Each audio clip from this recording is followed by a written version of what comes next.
Auzu billahi minash shaitanir rajim. Bismillahir rahmanir rahim. Assalamu alaikum everybody.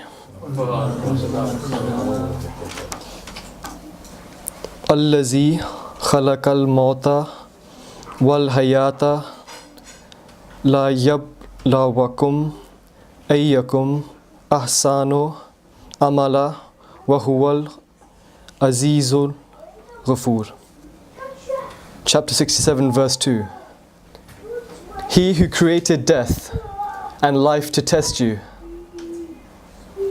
as to which of you is best indeed, and He is the exalted in might, the forgiving.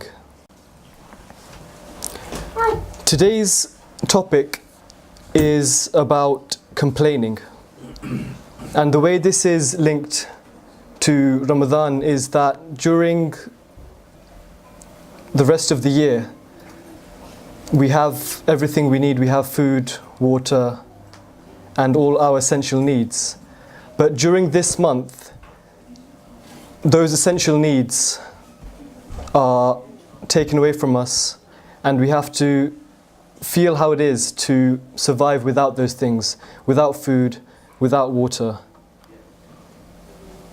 And right now in the world, it's very common, not just in the UK, but in many societies, that we complain. We complain about work, we complain about food, and especially in the UK we complain about weather. We are really a nation of complainers. But what happens in Ramadan is that we receive an annual reality check. Because it's only when we go without something that we realize how important it really is.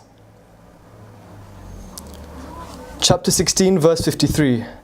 And whatever of blessings and good things you have, it is from Allah. See, we keep forgetting, whenever we have any simple thing, whether it be something as simple as a meal, we don't even say Bismillah.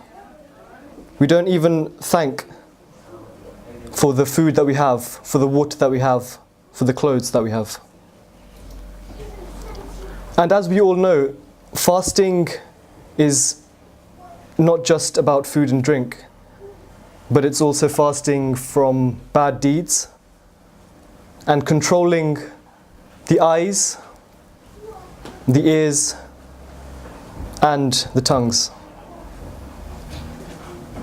So whilst fasting is something that we can't maybe realistically continue throughout the year, these other things, such as controlling our eyes, controlling our tongues, and controlling our ears, are things that we can do throughout the whole year, and which will be of much benefit to us. But we always say, let's continue the good habits of Ramadan. Actually, another thing that we need to take into consideration is that when we complain, and we tend not to do this as much in Ramadan simply because those basic things are taken away from us. But when we complain, it doesn't actually solve any issues. It shows ungratefulness for all the blessings that we have. And complaining to others, i.e. other people, is meaningless normally. So if you had a problem with a company, for example, say there was a product that you bought and it didn't work, then yes, you'd complain to the company. But if you complain about your problems to others, unless they can actually do anything about it, it doesn't solve anything. So this now relates to a story narrated by Anas bin Malik. And so the Prophet passed by a woman who was weeping beside a grave. He told her to fear Allah and be patient. She didn't recognize him and told him to go away, and told him that you haven't been affected by a calamity like this, like mine. Afterwards she was informed that this was the Prophet ﷺ.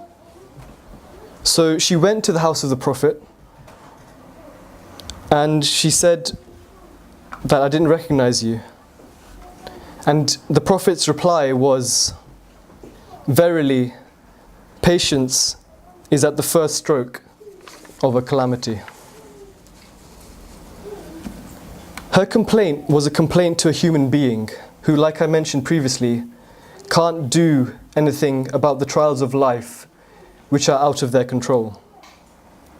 However, turning to Allah is suitable. So, the example of the Prophet Yaqub sallallahu alaihi wasallam